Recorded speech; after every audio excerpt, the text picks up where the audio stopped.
कभी कभी जीवन में अक्सर ऐसा होता है कि सब कुछ होकर भी हमारे पास अंत में शून्य बचता है। महाभारत में भी कई पात्रों की कहानियाँ ऐसी ही है। धृतराष्ट्र के बारे में भी ये कहना कुछ गलत नहीं होगा। धृतराष्ट्र राजा होकर भी कोई ऐसा निर्णय नहीं ले सके जिससे प्रभावित हुआ जा सके। कहा जाता है कि धृतराष्ट्र की कुंठा का सबसे बड़ा कारण था कि वो नेत्रहीन थे। इस वजह से वो हमेशा ही इस दुख में चलते रहे। लेकिन क्या आप जानते हैं कि धृतराष्ट्र का जन्म नेत्रहीन के रूप में क्यों हुआ था?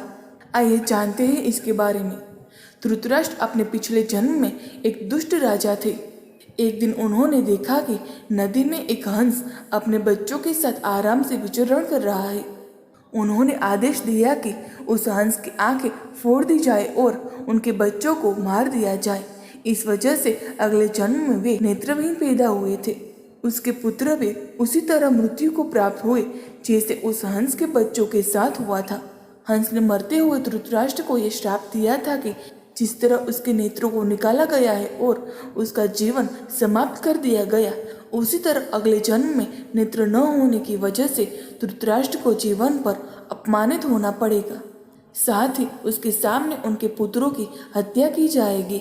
लेकिन नेत्रहीन होने के कारण वो चाहकर भी अपने पुत्रों का मुख नहीं देख पाएगा।